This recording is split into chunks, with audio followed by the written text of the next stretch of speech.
ओ wow, कसलं भारी आहे. पुढच्या वर्षी आपण असा गणपती आणू.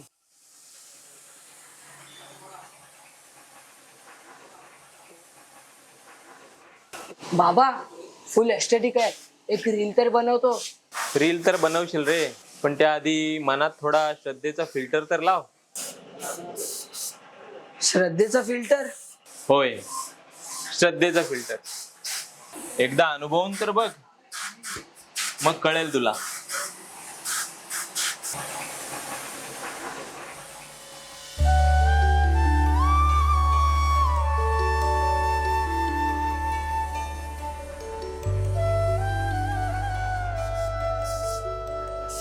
बाबा, मी बाप्पाला कॅप्चर करायचा प्रयत्न करत होतो, पण कदाचित फील करायचं विसरून गेलो.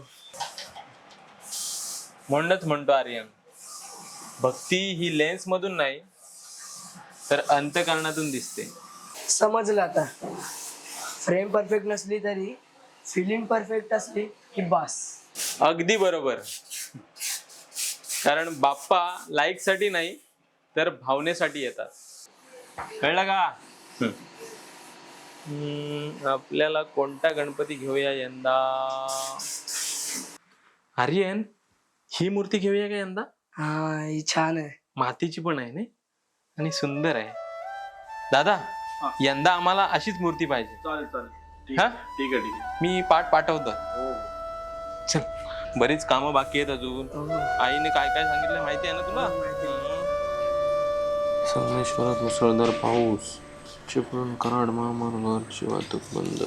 दादा, तुझा जरा मला लॅपटॉप दे ना, माझा ऑनलाईन क्लास आहे. हे जागा, माझं इम्पॉर्टंट काम चालू आहे. जा, मी नाही देणार. हा, हे मस्त आहे. बाबांना दाखवतो. बाबा, हा, हे बघा. काय आहे? हे बघा, यावर्षी आपण पण असे सायलेंट डिस्को थीम करू. LED light, smoke machine, 3D background. बघा ना, एका फ्रेंडची रील 2 मिलियन व्ह्यूज गेलेत. छान वाटतंय ना? छान आहे. पण आर्यन, ह्या सगळ्यात बाप्पा कुठे दिसले तुला? बाप्पा असतातच की बाबा, पण थोडा ट्विस्ट दिला तर लोक आवर्जून बघतात. लोक आवर्जून बघतात, पण बाप्पा बघतात का? आर्यन, तुला आठवतंय तू लहान असताना आपण केलेली सजावट?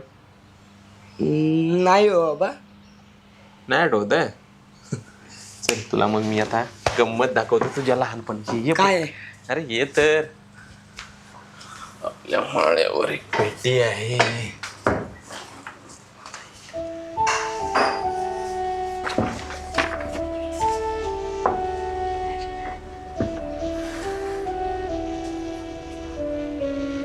आर्यन, घे. पकड. पकडलीस काय? हा, पकडले. घे घे घे.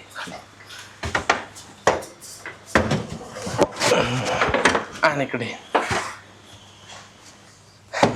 काय आहे हो बाबा यात? अरे ही आहे पेवटी. पेवटी म्हणजे काय हो बाबा?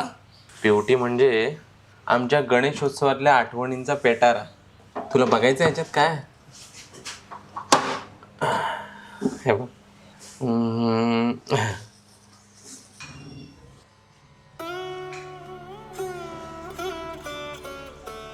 हे बघ.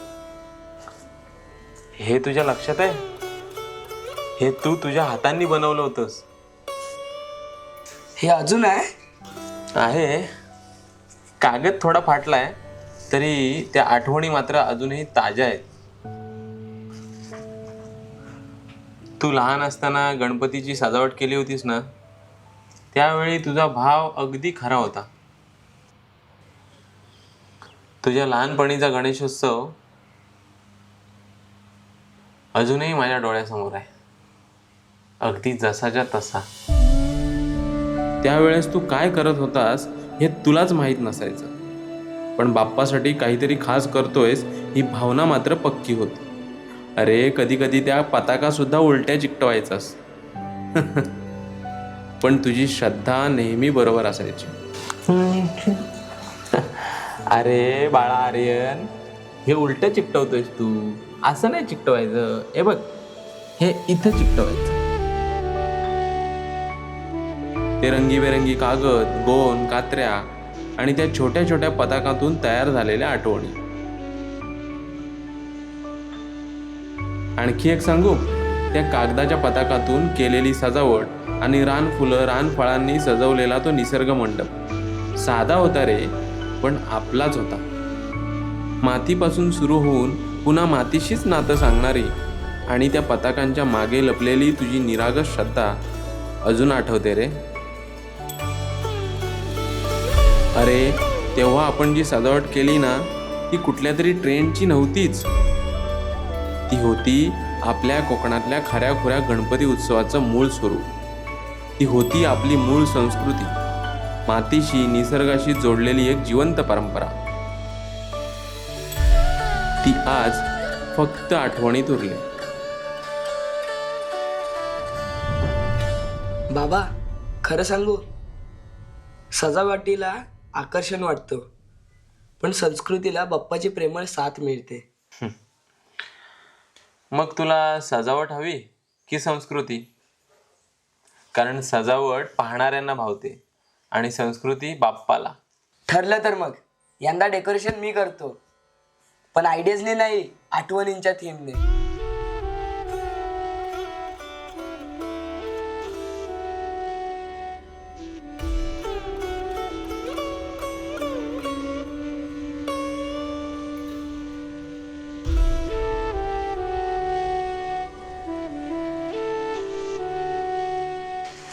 बाबा आलात तुम्ही? झालं आमचं डेकोरेशन.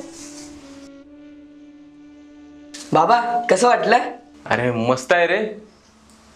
ही सगळी सजावट बघून असं वाटलं तुझ्यातला छोटा आर्यन कुठेच गेला नव्हता, फक्त थोडा सायलेंट मोडवर होता. भारी आहे, भारी आहे. वा. बाबा तुमच्या आठवणींमध्ये मी बघितला होता गावातला खरा उत्सव. यंदा म्हणलं ऐकून काय उपयोग, एकदा अनुभवून तर बघू, म्हणून ठरवलं तुमच्यासाठी एक सरप्राईज द्यायचं. सरप्राईज? अरे हे तर गिफ्ट आहे, आठवणींना जिवंत करणारं. बाबा सुरुवातीला मी तुमच्याकडे इंस्टाग्रामवरील व्हायरल थीम घेऊन आलो होतो, पण शेवटी काय आलं, बाप्पाचं खरं स्वागत हे ट्रेंड फॉलो करण्यात नसतं, तर तुमच्यासारख्या भक्तीत असतं. अगदी बरोबर. आर्यन, अनुजा, जेव्हा सजावटीत भक्ती असते ना, तेव्हा सुरू होतो खरा उत्सव. कोकणातला खरा गणपती उत्सव म्हणजेच इथल्या त्या परंपरा, ज्या पिढ्यानपिढ्या जपल्या गेल्या. गणपतीच्या स्वागतासाठी रानफुलं, फळं आणि नैसर्गिक वस्तूंनी सजवलेला निसर्ग मंडप, जो आपल्या मातीशी आणि निसर्गाशी घट्ट नातं जोडतो. हीच आहे आपली खरी परंपरा.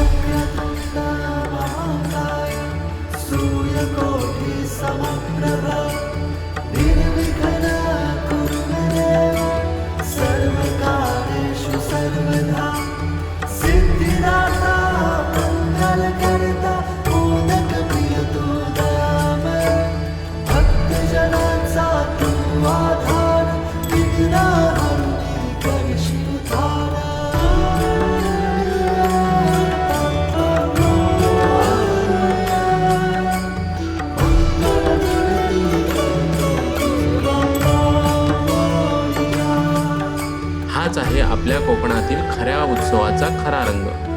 सजावट बदलेल, ट्रेंडही बदलतील, पण बाप्पाशी असलेली ती जिवंत नाळ जपणं हेच खऱ्या उत्सवाचं सौंदर्य आहे. कारण जेव्हा आपण निसर्ग आणि श्रद्धा दोन्ही जपतो, तेव्हाच बाप्पा खऱ्या अर्थाने घरी येतात.